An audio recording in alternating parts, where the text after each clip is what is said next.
Le millionnaire fit sa commande en allemand, juste pour l'humilier. La serveuse sourit en silence. Ce qu'il ignorait, c'est qu'elle parlait 7 langues, et l'une d'entre elles allait changer sa vie pour toujours. Le restaurant L'Étoile d'Or brillait de tout l'éclat de l'opulence. Des lustres de cristal pendaient du plafond comme des constellations artificielles, projetant des étincelles sur les nappes de soie blanche et les couverts en argent poli. C'était le genre d'endroit où les puissants venaient célébrer leur pouvoir, où l'argent parlait plus fort que les mots, et où des personnes comme Hélène Dubois étaient invisibles. Hélène marchait entre les tables, le plateau parfaitement équilibré sur sa main droite. Elle y travaillait depuis des mois, toujours avec la même routine. Arriver tôt, nettoyer, servir, sourire. Et rentrer chez elle les pieds endoloris et la fierté intacte, car c'était la seule chose que personne ne pouvait lui enlever, sa fierté. Ce soir-là, le restaurant était particulièrement bondé. Des hommes d'affaires, des politiciens, des célébrités locales, tous riaient, trinquaient, ignorant complètement ceux qui les servaient comme s'ils étaient des fantômes en tablier. Hélène s'arrêta un instant près de la cuisine, respirant profondément. Le chef Auguste Fournier l'observa depuis son poste, remarquant quelque chose dans son expression. « Tu vas bien, petite ?» demanda-t-il de cette voix grave qui sonnait toujours comme une étreinte. « Oui, chef, c'est juste une longue nuit. Toutes les nuits sont longues quand tu travailles pour des gens qui croient que l'argent les rend meilleurs que toi. » Auguste essuya ses mains sur son tablier. « Mais souviens-toi de ce que je dis toujours. La dignité n'a pas de prix, et tu as plus de dignité dans un doigt que tous ces gens réunis dans leur portefeuille. » Hélène sourit légèrement. Auguste était l'un des rares à la traiter comme une personne dans cet endroit. Les autres, y compris certains collègues, la voyaient comme la fille silencieuse qui ne se plaignait jamais, qui acceptait les pourboires misérables et les regards méprisants, sans dire un mot. Ce que personne ne savait, c'était pourquoi elle se taisait. Ce que personne n'imaginait, c'était ce qu'elle cachait derrière ses yeux sombres, qui observaient tout avec une intensité que peu remarquaient. La porte principale s'ouvrit avec ce son particulier qui annonçait l'arrivée de quelqu'un d'important. Hélène se retourna instinctivement et vit entrer 2 hommes. Le premier était plus âgé, avec des cheveux gris, parfaitement peignés en arrière, un costume qui coûtait probablement plus que le salaire annuel d'Hélène. Il marchait avec cette arrogance naturelle de ceux qui n'ont jamais eu à se soucier de rien dans la vie. Le second était plus jeune, être une trentaine d'années, avec cet air d'héritier qui sait que le monde lui appartient de droit de naissance. Ils riaient tous deux de quelque chose, tandis que la directrice du restaurant courait pratiquement vers eux. « Monsieur Delacroix, quel honneur de vous avoir parmi nous ce soir. Votre table préférée est prête. » Maximilien Delacroix. Hélène avait entendu ce nom maintes fois. Il était propriétaire d'une chaîne de restaurants de luxe dans toute la région, investisseur immobilier et, selon les rumeurs, un homme qui aimait humilier ceux qu'il considérait inférieurs, ceux qui, selon ses critères, étaient pratiquement tout le monde. Sophie, la directrice s'approcha d'Hélène avec une expression tendue. « J'ai besoin que tu t'occupes de la table 7. Ce sont les Delacroix. La table 7, mais c'est toujours Marc qui s'en occupe. Marc est occupé et ils viennent d'arriver. Vas-y maintenant. » Hélène sentit un nœud se former dans son estomac, mais hocha la tête sans protester. C'était son travail, et elle avait besoin de ce travail plus que quiconque dans ce restaurant ne pouvait l'imaginer. Elle s'approcha de la table où les 2 hommes étaient déjà assis, riant toujours d'une blague privée. Quand Hélène arriva, aucun des 2 ne la regarda. C'était comme si elle faisait partie du mobilier. « Bonsoir, messieurs. Bienvenue à l'Étoile d'Or. Mon nom est Hélène, et je serai votre serveuse ce soir. Puis-je commencer par vous offrir quelque chose à boire ?» Maximilien finit par lever les yeux, mais pas pour la regarder dans les yeux. Il la dévisagea de haut en bas, avec ce regard qu'Hélène connaissait trop bien. Le regard qui évaluait, qui jugeait, qui rejetait en quelques secondes. « Regarde, Romain, dit-il à l'homme plus jeune, son fils, si Hélène se souvenait bien, qu'il est aimable de nous envoyer la plus jolie. » Romain laissa échapper un petit rire. Bien qu'elle ne sache probablement même pas lire le menu, n'est-ce pas, père? Ils rirent tous les 2.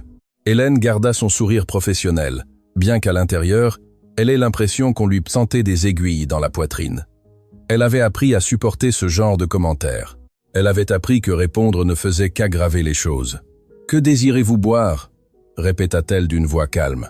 Maximilien prit le menu et fit semblant de l'étudier avec une attention exagérée. Puis il regarda son fils avec un sourire qui n'augurait rien de bon. « Tu sais, Romain, je ne me suis pas amusé depuis longtemps. Cette fille semble être du genre à peine sortie du lycée.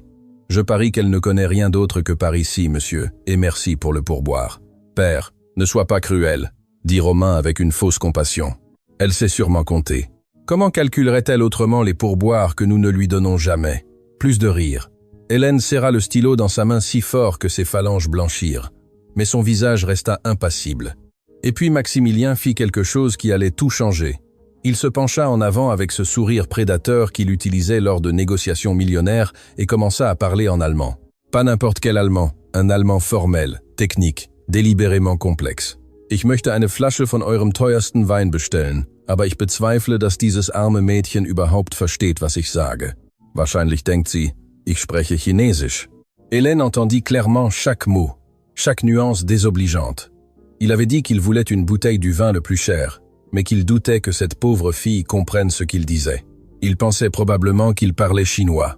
Romain éclata de rire, frappant la table de la paume de sa main. « Père, tu es terrible. Regarde son visage. Elle n'a aucune idée de ce que tu as dit. » Bien sûr que non. Maximilien se pencha en arrière sur sa chaise, visiblement satisfait de lui-même. Ces gens parlent à peine français. L'allemand, s'il vous plaît, il faudrait une vraie éducation pour ça, une qu'elle n'a visiblement jamais eue. Hélène resta immobile. Son cœur battait fort, mais pas de honte. C'était autre chose, quelque chose qu'elle avait appris à contrôler après des années de pratique, car Hélène avait bel et bien compris chaque mot, chaque insulte déguisée en langue étrangère, mais elle ne dit rien. Pas encore. Tu vois? Maximilien la désigna du doigt comme si elle était un spécimen d'étude. Elle ne cligne même pas des yeux. Elle pense probablement à quelle telenovela elle va regarder en rentrant dans sa misérable petite maison. Hélène respira profondément. Les mots de sa grand-mère résonnèrent dans son esprit comme un écho du passé. Le vrai pouvoir n'est pas de montrer ce que tu sais, mais de savoir quand le montrer. Madame Colette, sa grand-mère, la femme qui lui avait enseigné tout ce qu'elle savait, la femme qui pendant des décennies avait travaillé comme traductrice pour des ambassades, mais qui n'avait jamais reçu de reconnaissance officielle, car elle n'avait pas de diplômes universitaires. La femme qui parlait 9 langues couramment et qui avait transmis ce don à Hélène depuis qu'elle était enfant. 7 langues. Hélène parlait 7 langues avec une parfaite fluidité. L'allemand, le français, l'anglais, le portugais, l'italien, le mandarin et bien sûr, l'espagnol. Here I'll replace Spanish with French as the native language. Chaque langue, apprise dans la cuisine de sa grand-mère, pendant les longues nuits à écouter des enregistrements, dans les livres usés que sa grand-mère gardait comme des trésors. Mais personne ne le savait parce qu'Hélène avait appris que dans un monde qui jugeait sur les apparences, montrer ses cartes trop tôt était une erreur fatale. Bien, Maximilien passa au français avec une expression ennuyée. Puisqu'il est évident que vous ne comprenez rien d'utile, je vais vous le dire simplement. Apportez-nous une bouteille du Château Margaux 2005 et assurez-vous qu'elle soit à la bonne température, si tant est qu'ici on sache ce que cela signifie. Bien sûr, monsieur. Je reviens tout de suite. Hélène se retira d'un pas mesuré, son esprit traitant tout ce qui venait de se passer. Ce n'était pas la première fois qu'on l'humiliait, ce ne serait pas la dernière. Mais quelque chose dans la cruauté délibérée de cet homme, dans son besoin de se sentir supérieur en utilisant une langue qu'il pensait qu'elle ne comprenait pas, alluma quelque chose en elle. Dans la cuisine, Auguste l'attendait avec une expression inquiète. « J'ai vu ton visage quand tu es revenu. Qu'est-ce que ces types t'ont fait? Rien que je n'ai déjà entendu. Hélène, tu n'as pas à supporter ça. Il y a d'autres emplois. Il n'y a pas d'autres emplois qui paient assez pour les médicaments de ma grand-mère. Chef, vous le savez. » Auguste soupira. Il connaissait la situation d'Hélène. Il savait que sa grand-mère était malade, que les factures médicales s'accumulaient, qu'Hélène travaillait en double poste pour survivre. « Qu'est-ce qu'ils t'ont dit ?» Hélène hésita un instant. Le plus âgé a parlé en allemand. Il pensait que je ne comprendrais pas. Il a dit des choses horribles sur moi. Les yeux d'Auguste s'écarquillèrent. « Et toi ?» J'ai compris chaque mot. Un silence pesant s'abattit entre eux. Auguste connaissait certaines choses sur Hélène que d'autres ne savaient pas. Il savait qu'elle était différente, spéciale d'une manière qu'elle n'expliquait jamais complètement. « Qu'est-ce que tu vas faire ?» Hélène prit la bouteille de vin que Maximilien avait commandée et la plaça sur le plateau. « Pour l'instant, mon travail. Après, nous verrons. » Elle retourna à table avec la bouteille, la montrant à Maximilien comme le protocole l'exigeait. Il la regarda à peine, faisant un geste dédaigneux de la main pour qu'elle serve. Tandis qu'Hélène versait le vin avec une précision parfaite, Maximilien parla de nouveau en allemand à son fils. « Sie dir ihre Händen roh und abgenützt. Das ist das Leben der Unterschicht. Arbeiten, bis sie sterben, ohne jemals etwas Wichtiges zu erreichen. Il commentait les mains d'Hélène, disant qu'elles étaient rugueuses et usées, que c'était la vie de la classe inférieure, travailler jusqu'à la mort sans jamais rien accomplir d'important. Romain hocha la tête, ajoutant dans la même langue. Wenigstens ein hübsches Gesicht. Wahrscheinlich das einzige, was sie à im Leben hat. Au moins, elle a un joli visage. C'est probablement la seule chose qu'elle ait dans la vie. Hélène finit de servir, gardant son expression neutre, mais à l'intérieur, quelque chose changeait. Une décision se formait, une qu'elle avait évitée pendant des années, mais qui semblait maintenant inévitable. « Désirez-vous commander le dîner » demanda-t-elle en parfait français. « Apportez le meilleur que vous ayez, » dit Maximilien. Il ne regarda même pas le menu. « Et j'espère que ce sera vraiment le meilleur. Je connais les propriétaires de cet endroit. Une erreur, et vous êtes viré. »« Compris, monsieur. » Hélène se retira de nouveau. Mais cette fois, elle s'arrêta dans un coin du restaurant où elle pouvait observer la table sans être vue. Les Delacroix continuaient de rire, parlant en allemand d'affaires, de personnes qu'ils avaient ruinées, d'employés qu'ils avaient licenciés pour s'amuser. Et puis elle entendit quelque chose qui lui glaça le sang. Maximilien mentionna le nom d'un hôpital. Le même hôpital où sa grand-mère était soignée. Il parla d'un investissement qu'il envisageait, de la façon dont il prévoyait d'acheter une partie de l'hôpital et d'optimiser les coûts, ce qui, dans son langage, signifiait réduire les services pour les patients qui ne pouvaient pas se permettre des traitements de luxe. Die Alten und Kranken, die sich keine Privatversicherung leisten können, sind sowieso eine Last für das System, dit-il froidement. Wenn wir das Unternehmen übernehmen, werden wir diese unrentablen Abteilungen schließen. Les personnes âgées et les malades qui ne peuvent pas se permettre une assurance privée sont de toute façon un fardeau pour le système. Lorsque nous prendrons le contrôle, nous fermerons ces départements non rentables. Hélène sentit le monde s'arrêter. Sa grand-mère dépendait de cet hôpital, de ces départements non rentables que cet homme voulait fermer, de médecins et d'infirmières qui traitaient les patients quelle que soit leur fortune. Ses mains tremblèrent, non pas de peur, mais de quelque chose de plus profond. Une fureur silencieuse qu'elle avait contenue toute sa vie commençait à déborder, mais elle n'agirait pas impulsivement. Ce n'était pas ce que sa grand-mère lui avait appris. « Le bon moment », murmura-t-elle. « Tout à son bon moment ». Elle retourna à la cuisine, où Sophie, la directrice, l'attendait avec une expression sérieuse. « Hélène, messieurs Delacroix ont demandé à te parler spécifiquement. Je ne sais pas ce que tu as fait, mais tu ferais mieux de n'avoir rien gâché. » Le cœur d'Hélène s'accéléra. L'avait-il découverte? Aurait-il remarqué quelque chose dans son expression qui la trahissait? Elle se dirigea vers la table d'un pas ferme, se préparant à tout ce qui allait arriver. Maximilien l'attendait avec un sourire qui n'atteignait pas ses yeux. « Asseyez-vous » ordonna-t-il, désignant une chaise vide. « Monsieur, les employés ne peuvent pas. J'ai dit asseyez-vous. » Hélène obéit lentement, sentant les regards de tout le restaurant sur elle. C'était inhabituel, complètement hors protocole. Maximilien se pencha en avant, l'étudiant comme un insecte sous un microscope. « Mon fils et moi vous avons observé toute la nuit. Il y a quelque chose de différent chez vous, quelque chose que je ne peux pas identifier. Et cela m'agace parce que j'identifie toujours les gens. » Hélène ne répondit pas. Elle le regarda simplement droit dans les yeux, ce qui le mit manifestement mal à l'aise. « Je vais vous faire une offre, » continua Maximilien. « J'ai besoin de personnel pour mes restaurants. Des gens qui savent servir, qui sont discrets, qui ne causent pas de problème. Je paierai le triple de ce que vous gagnez ici. » C'était un piège. Hélène le savait. Les hommes comme Maximilien ne faisaient pas d'offres généreuses sans attendre quelque chose en retour. « C'est très gentil, monsieur. Mais je suis bien où je suis. » Le sourire de Maximilien se figea. Personne ne lui disait non. « Pardon ? J'ai dit que j'appréciais l'offre. Mais je préfère rester ici. » Romain laissa échapper un rire incrédule. « Tu as entendu ça, père ? La serveuse refuse ton offre. » Maximilien plissa les yeux. « Je crois que vous ne comprenez pas votre position, petite. Je ne vous demande pas. Je vous dis ce que vous allez faire. Et moi je vous dis, avec tout le respect que je vous dois, que ma réponse est non. » Le silence qui suivit fut si dense qu'on aurait pu le couper au couteau. Les convives proches avaient cessé de parler, observant la scène avec un mélange d'horreur et de fascination. Maximilien se leva lentement, sa taille imposante projetant une ombre sur Hélène. « Vous allez le regretter. » Sa voix était basse, dangereuse. « Personne ne me dit non, surtout quelqu'un comme vous. » Hélène se leva également, se surprenant de sa propre audace. « Quelqu'un comme moi ?»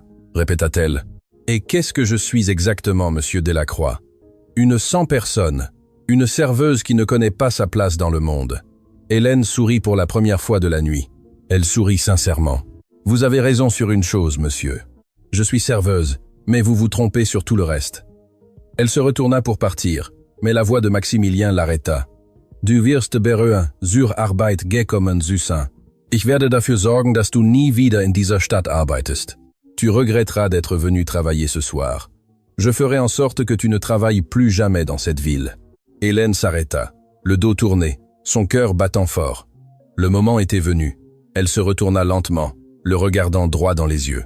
Et puis, dans un allemand parfait, avec un accent impeccable, elle répondit. « Ich verstehe jedes Wort, das Sie heute Nacht gesagt haben, Herr Delacroix. Jede Beleidigung, jeden Plan. Und ich verspreche Ihnen, der Einzige, der etwas bereuen wird, sind Sie. Je comprends chaque mot que vous avez dit ce soir, Monsieur Delacroix, chaque insulte, chaque plan. Et je vous promets que le seul qui regrettera quelque chose, c'est vous. » L'expression sur le visage de Maximilien fut quelque chose qu'Hélène n'oublierait jamais. La couleur s'échappa de son visage. Ses yeux s'écarquillèrent avec un mélange de choc et d'incrédulité. Romain laissa tomber son verre de vin, le liquide rouge se répandant sur la nappe blanche comme du sang sur la neige. Hélène fit demi-tour et se dirigea vers la cuisine, laissant derrière elle le silence stupéfait du restaurant le plus exclusif de la ville. Elle ne savait pas ce qui se passerait ensuite. Elle ne savait pas quelles seraient les conséquences de ce qu'elle venait de faire.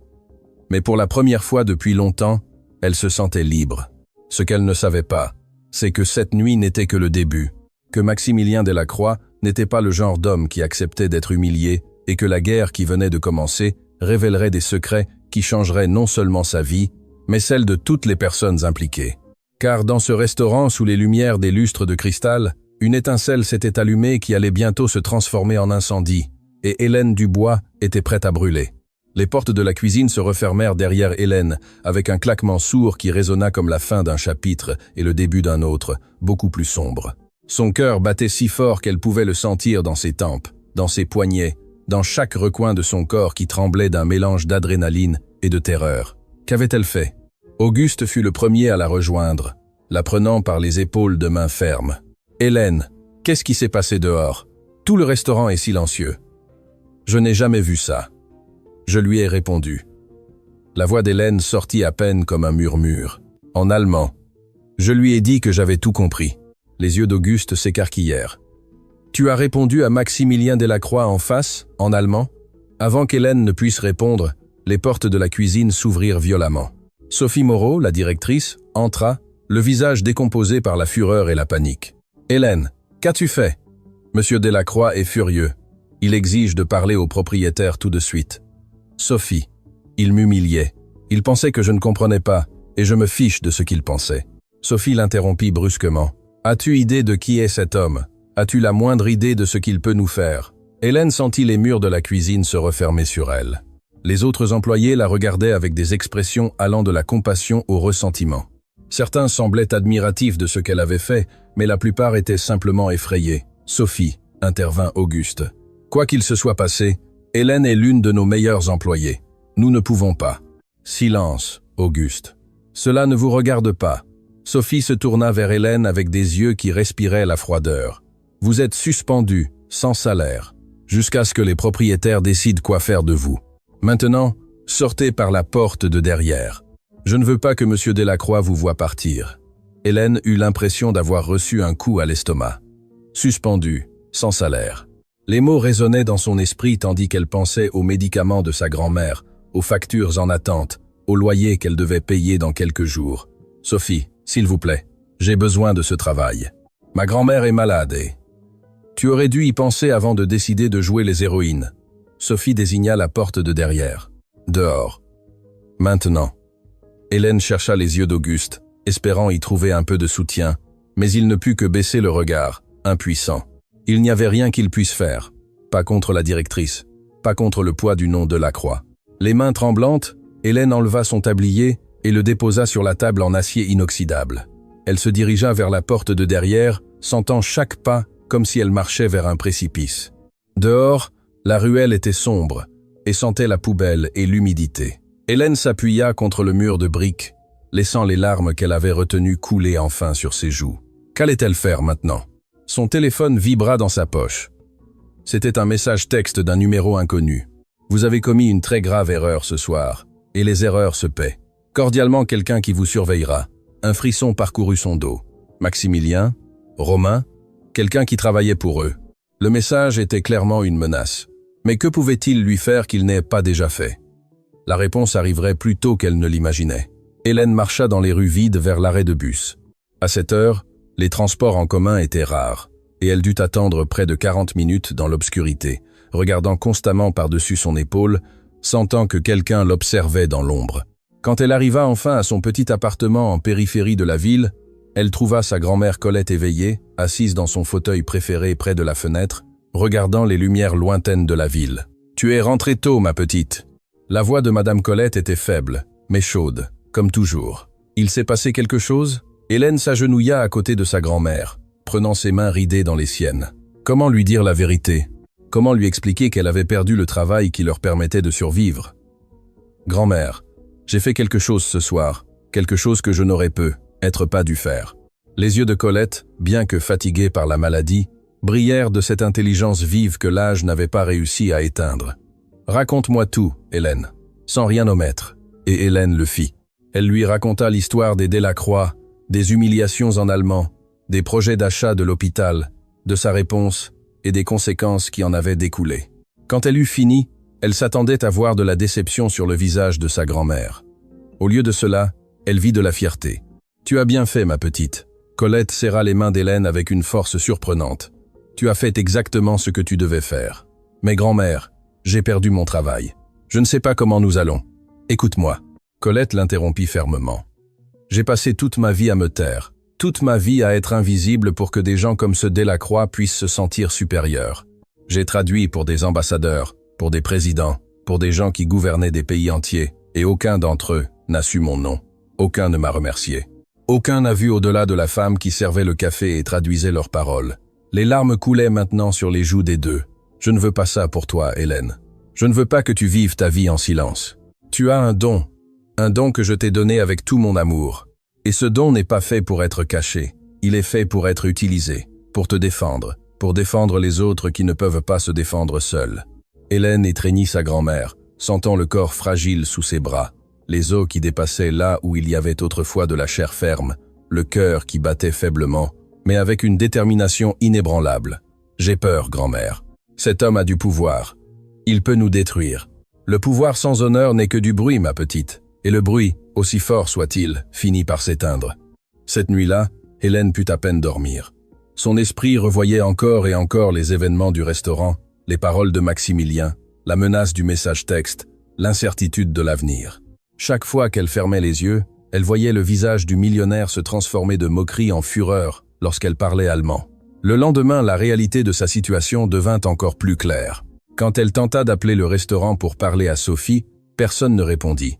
Quand elle s'y rendit personnellement, le gardien de sécurité l'empêcha d'entrer, disant qu'elle n'était plus la bienvenue. « Je suis désolé, mademoiselle. » Le gardien, un homme âgé qui l'avait toujours bien traité, semblait sincèrement désolé. « Ordre d'en haut, je ne peux pas vous laisser entrer, mais mes affaires, ma dernière paye. Ils m'ont dit qu'ils vous les enverraient par la poste avec votre lettre de licenciement. » Lettre de licenciement? Non seulement suspendue, mais virée. Hélène marcha dans la ville dans un état de stupeur. Qu'allait-elle faire maintenant?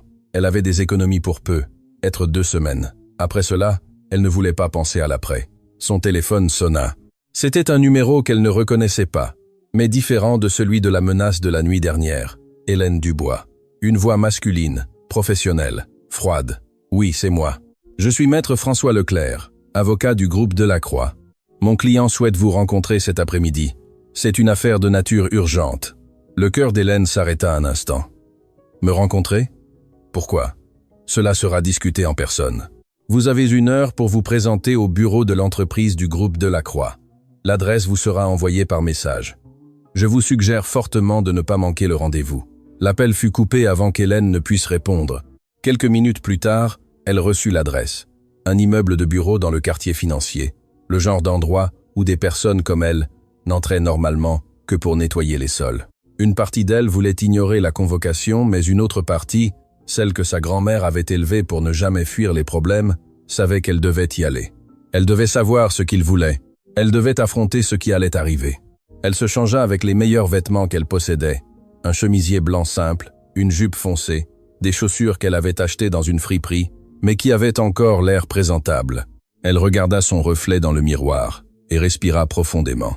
« Je peux le faire », murmura-t-elle. « Je peux le faire. » L'immeuble du groupe Delacroix était une tour de verre et d'acier qui s'élevait vers le ciel comme un monument au pouvoir de l'argent.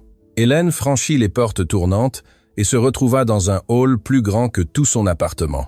La réceptionniste, une femme impeccablement vêtue avec une expression d'ennui professionnel, la regarda de haut en bas avec cet examen qu'Hélène connaissait trop bien. « Je peux vous aider ? J'ai un rendez-vous.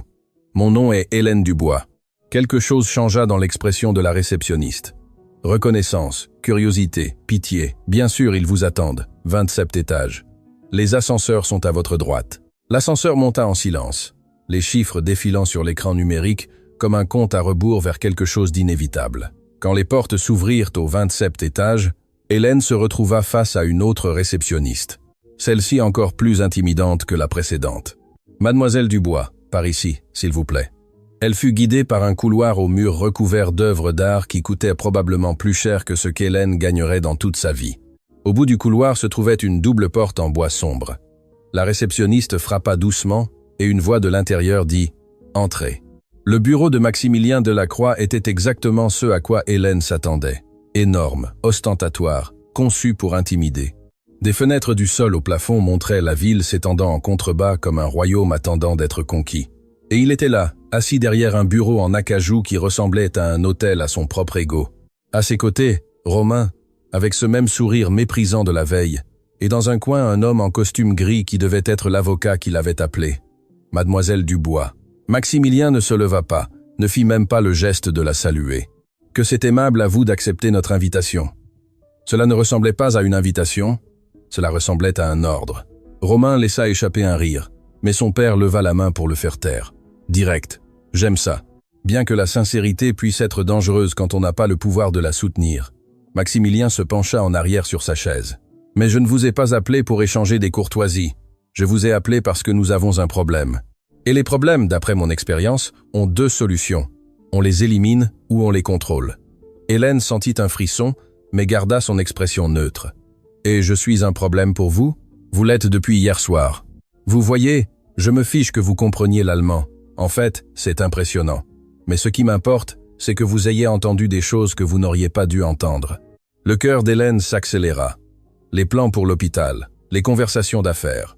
Qu'aurait dit Maximilien d'autre en pensant que personne ne comprenait? « Je ne sais pas à quoi vous faites allusion. » « Bien sûr que si. » Maximilien se pencha en avant. « Vous avez entendu parler de mes projets pour l'hôpital Saint-Vincent. Des plans qui sont confidentiels.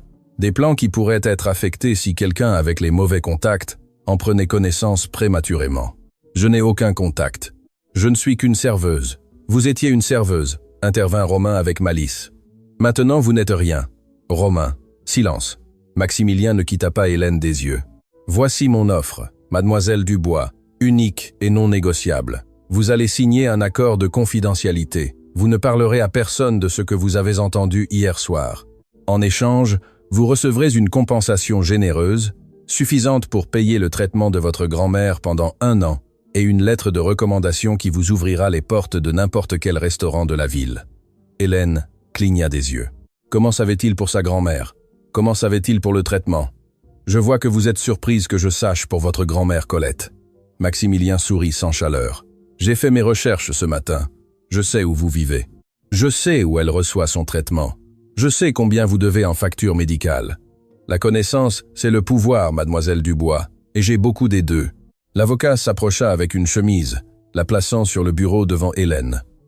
À l'intérieur se trouvait un document de plusieurs pages et un chèque. Hélène regarda le chèque. Le montant était plus d'argent qu'elle n'en avait jamais vu de sa vie. Assez pour tout payer. Assez pour respirer tranquillement pour la première fois depuis des années. Mais quelque chose n'allait pas.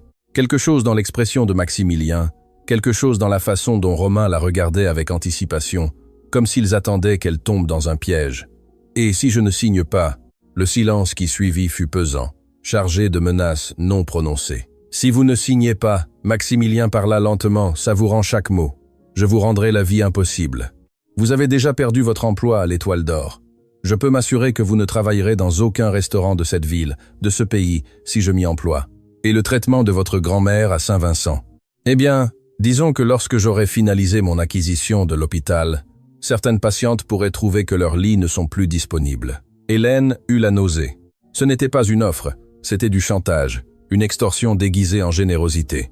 Vous me menacez. Je vous donne des options. Il y a une différence. Les mains d'Hélène tremblaient tandis qu'elle regardait le document. Les mots nageaient devant ses yeux. Clause légale, termes compliqués, tout conçu pour la faire taire définitivement. Elle pensa à sa grand-mère, à son sourire quand elle lui avait dit qu'elle était fière, à ses paroles sur le fait de ne pas vivre sa vie en silence. Elle pensa aux voix qu'elle avait entendues, Maximilien mentionner. Les personnes qui seraient affectées s'il achetait l'hôpital, les patients qui perdraient leurs soins, les familles qui souffriraient. Elle pensa à tout ce qu'elle avait appris tout au long de sa vie, chaque langue, chaque mot, chaque leçon sur la dignité et le courage. Et elle prit une décision. « Non », dit-elle d'une voix ferme. Maximilien fronça les sourcils. « Pardon ? J'ai dit non. Je ne signerai pas ceci. » Romain se leva. « Tu es folle ? Tu as idée de ce que tu refuses ? J'ai une parfaite idée. » Hélène se leva également, regardant directement Maximilien dans les yeux. « Je refuse d'être achetée. Je refuse d'être réduite au silence. Et je refuse de faire partie de tout ce que vous comptez faire avec cet hôpital. Vous allez le regretter. » La voix de Maximilien était d'une froideur glaciale. « Je vais vous détruire, vous et tout ce qui vous est cher. » Hélène se dirigea vers la porte, mais avant de sortir, elle se retourna une dernière fois. « Herr Delacroix, » dit-elle en parfait allemand. « Sie haben Ihr ganzes Leben lang Menschen wie mich unterdrückt, aber diesmal haben Sie sich mit der falschen Person angelegt. Ich werde nicht schweigen, und wenn ich falle, werde ich nicht allein fallen. Monsieur Delacroix, toute votre vie, vous avez opprimé des gens comme moi, mais cette fois-ci, vous vous êtes attaqué à la mauvaise personne. Je ne me tairai pas, et si je tombe, je ne tomberai pas seul. » Elle quitta le bureau sans regarder en arrière, son cœur battant fort, ses jambes la soutenant à peine. Elle ne savait pas comment elle allait tenir cette promesse. Elle ne savait pas quelles ressources elle avait contre un homme ayant le pouvoir de Maximilien Delacroix. Mais elle savait une chose avec une certitude absolue. La guerre avait officiellement commencé, et Hélène Dubois n'avait pas l'intention de la perdre. Ce qu'elle ne savait pas, c'est que ce même après-midi, alors qu'elle rentrait chez elle pour embrasser sa grand-mère et planifier son prochain mouvement, Maximilien Delacroix passait un appel qui allait tout changer. « J'ai besoin que vous enquêtiez à fond sur cette fille », dit-il au téléphone d'une voix glaciale. « Je veux connaître chaque secret, chaque faiblesse, chaque personne qui lui est chère. Et quand vous aurez tout, nous la détruirons complètement. » Sur l'écran de son ordinateur brillait une photo d'Hélène prise par les caméras de sécurité de l'immeuble, et à côté d'elle une photo de Madame Colette entrant à l'hôpital Saint-Vincent pour son traitement hebdomadaire. La bataille pour la dignité était sur le point de devenir une lutte pour la survie. Le chemin du retour fut le plus long qu'Hélène ait jamais parcouru de sa vie. Chaque pas pesait comme du plomb. Chaque respiration était un effort conscient pour ne pas s'effondrer au milieu de la rue. Elle avait défié un géant, et maintenant ce géant se préparait à l'écraser. Quand elle ouvrit la porte de son petit appartement, elle trouva quelque chose à quoi elle ne s'attendait pas. Sa grand-mère Colette n'était pas dans son fauteuil près de la fenêtre. Elle était debout, appuyée sur sa canne, avec une vieille valise ouverte sur le lit. « Grand-mère, qu'est-ce que tu fais? Tu ne devrais pas rester debout si longtemps. Je cherche quelque chose, ma petite. » Colette parlait avec une détermination qu'Hélène n'avait pas entendue depuis des mois. « Quelque chose que j'aurais dû te montrer il y a longtemps. » Hélène s'approcha, inquiète de l'effort que sa grand-mère faisait. La maladie avait affaibli son corps, mais n'avait manifestement pas touché son esprit. « Grand-mère, s'il te plaît, assieds-toi. Quoi que ce soit, je peux le chercher. Non, je dois le trouver moi-même. » Les mains ridées de Colette fouillaient le contenu de la valise. Des papiers jaunis, de vieilles photographies, des lettres dans des enveloppes usées par le temps. Finalement, ses doigts se refermèrent sur une chemise en cuir marron, usée mais soigneusement conservée. Voilà. Colette s'effondra sur le lit, respirant avec difficulté. « Assieds-toi, Hélène. Ce que je vais te raconter va changer tout ce que tu crois savoir sur notre famille. » Hélène obéit, son cœur battant d'un mélange de curiosité et de peur. Quel secret sa grand-mère pouvait-elle cacher? Qu'est-ce que cela avait à voir avec ce qui se passait maintenant? Il y a de nombreuses années, avant ta naissance, je travaillais comme traductrice pour des familles diplomatiques, commença Colette, sa voix se transportant des décennies en arrière. Je n'avais pas de diplôme, mais je parlais 9 langues. Je les ai apprises de la même manière que je t'ai appris, en écoutant, en pratiquant, en vivant parmi des gens du monde entier. Je sais déjà ça, grand-mère. Ce que tu ne sais pas, c'est pour qui j'ai travaillé pendant les dernières années de ma carrière de traductrice. Colette ouvrit la chemise et en sortit une photographie en noir et blanc. On y voyait une version beaucoup plus jeune d'elle-même. élégamment vêtu, aux côtés d'un homme en costume qu'Hélène ne reconnut pas. Cet homme était Aurélien Delacroix, le père de Maximilien. Hélène eut l'impression que le sol s'ouvrait sous ses pieds. « Tu as travaillé pour les Delacroix » ? Pendant 5 ans. J'étais leur traductrice personnelle dans toutes les négociations internationales. Aurélien a construit son empire avec mon aide, traduisant des contrats, concluant des accords, facilitant les communications avec des partenaires du monde entier. Les larmes commencèrent à monter aux yeux de Colette, tandis qu'elle continuait. Aurélien était différent de son fils. Il était ambitieux, oui, mais il avait de l'honneur. Il me traitait avec respect. Il m'a même promis qu'à sa retraite, il me donnerait une part des bénéfices des affaires que j'avais aidé à construire. J'avais des documents signés, des accords légaux. Et qu'est-ce qui s'est passé? Aurélien est mort subitement. Une crise cardiaque, ont-ils dit. Et quand je suis allé réclamer ce qui m'était dû, je me suis retrouvé face à Maximilien. Il avait à peine 25 ans alors, mais il était déjà l'homme cruel que tu connais maintenant. Colette sortit un autre document de la chemise. C'était un contrat avec des signatures et des sceaux officiels. C'est l'accord original. Aurélien m'a promis 5% des bénéfices du groupe Delacroix en compensation de mes années de service. Mais quand je l'ai montré à Maximilien, il s'est moqué de moi. La voix de Colette se brisa au souvenir.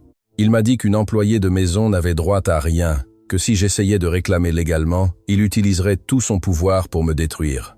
Et il l'a fait. Il a engagé des avocats qui ont invalidé le contrat, alléguant que je n'avais pas la capacité légale de signer des accords de cette nature.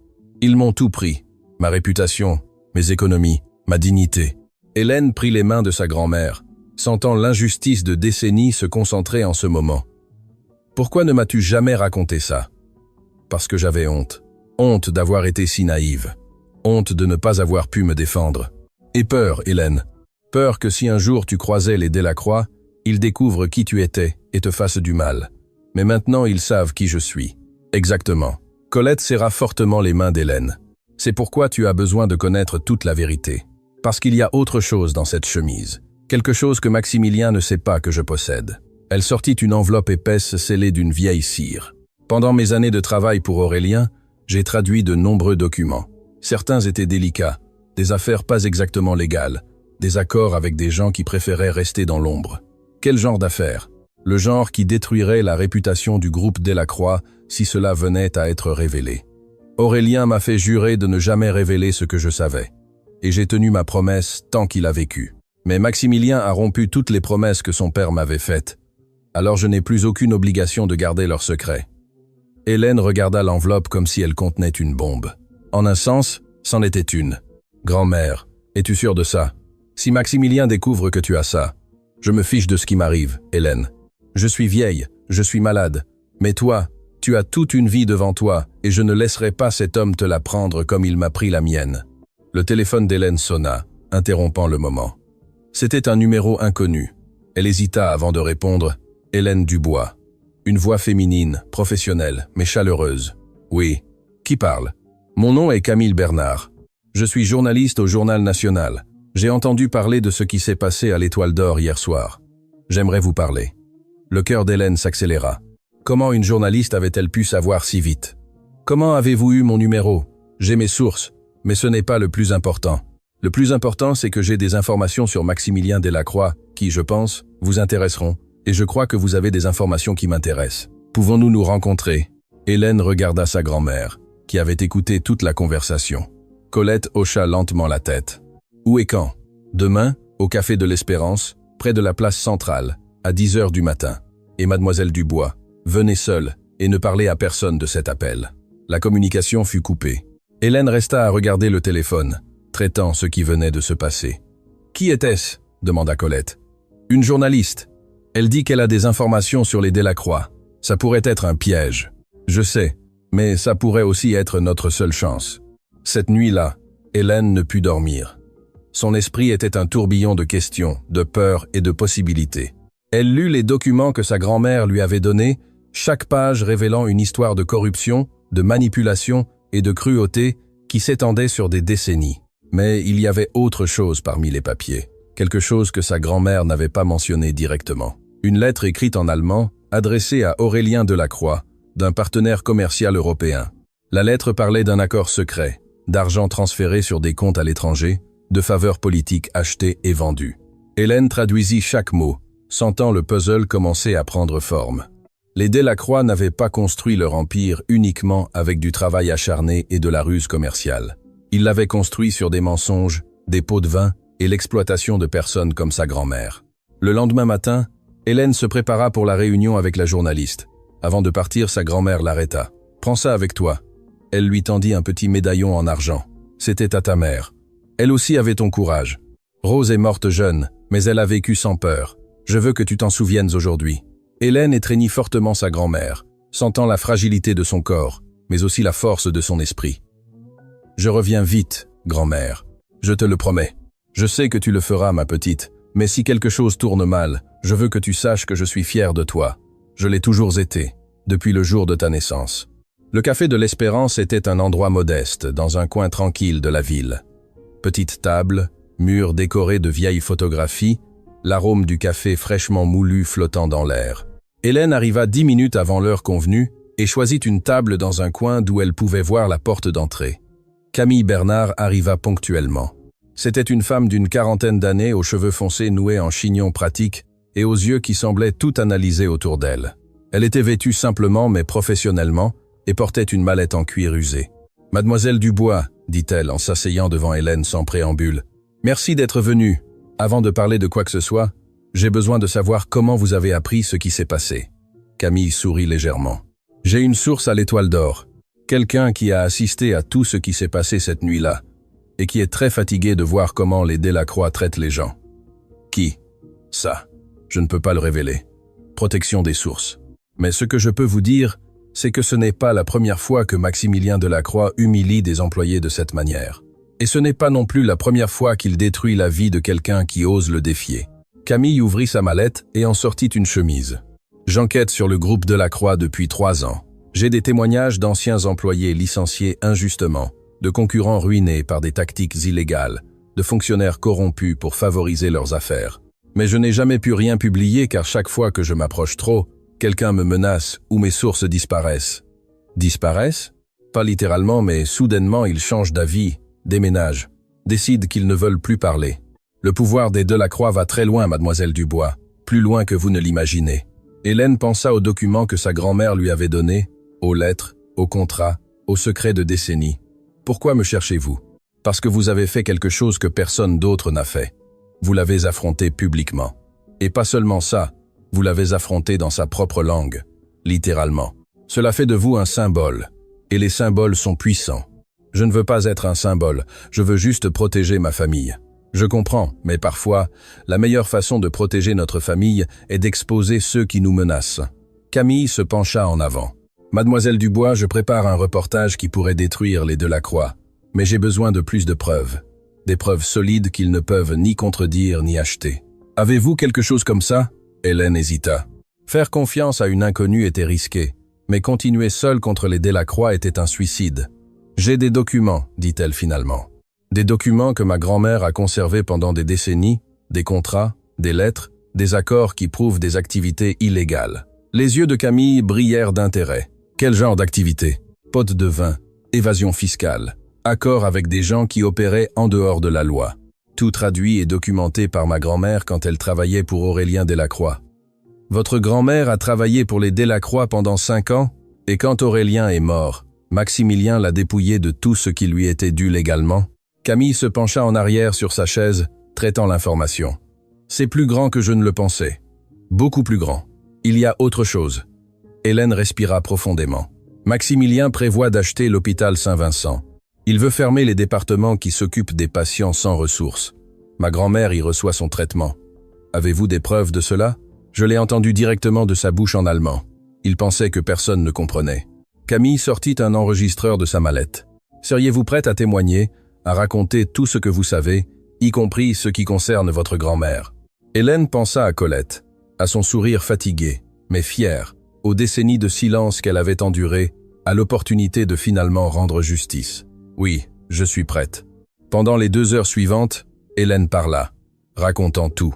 La nuit au restaurant, les humiliations en allemand, la réunion au bureau du groupe Delacroix, le chantage, les menaces. Puis elle raconta l'histoire de sa grand-mère. Chaque mot était comme un poids en moins sur son âme.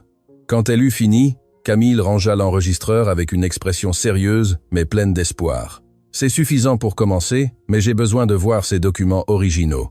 Pouvez-vous me les procurer? Je devrais parler à ma grand-mère. Ce sont les siens, pas les miens. Je comprends, mais faites-le vite.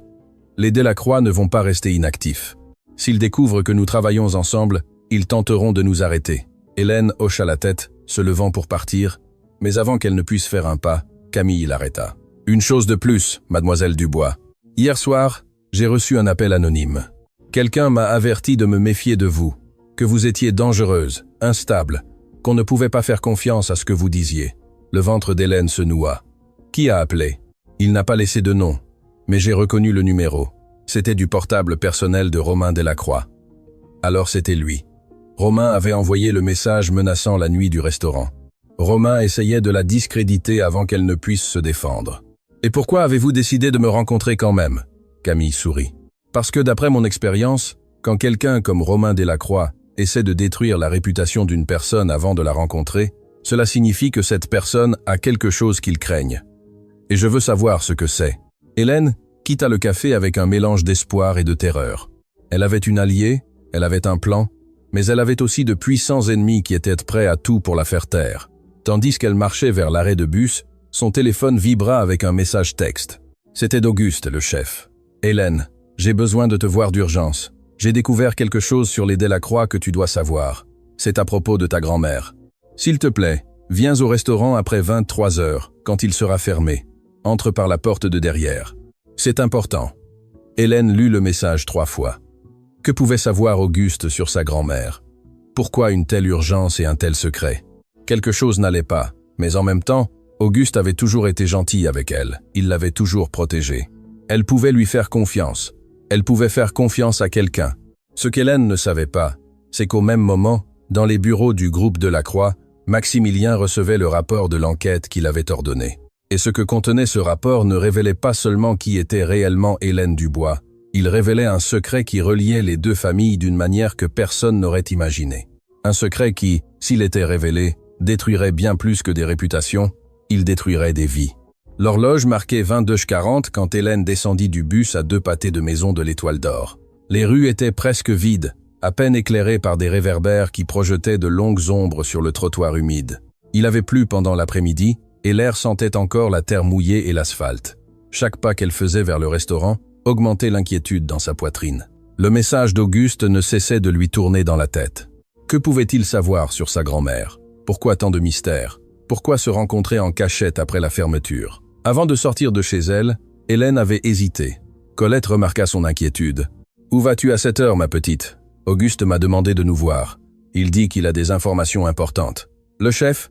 Colette fronça les sourcils. « Et pourquoi ne peut-il pas te le dire par téléphone? »« Je ne sais pas, grand-mère, mais Auguste a toujours été bon avec moi. Je lui fais confiance. » Colette l'avait regardé avec ses yeux qui semblaient voir au-delà des mots. « Fais attention, Hélène. En temps de guerre, même les amis peuvent devenir des ennemis sans le vouloir. » Hélène avait promis d'être prudente, mais maintenant, debout devant la ruelle qui menait à la porte de derrière du restaurant, les mots de sa grand-mère résonnaient comme un avertissement qu'elle aurait être dû écouter avec plus d'attention. La ruelle était sombre. La seule lumière provenait d'une lampe au-dessus de la porte de derrière qui clignotait par intermittence comme si elle était sur le point de s'éteindre.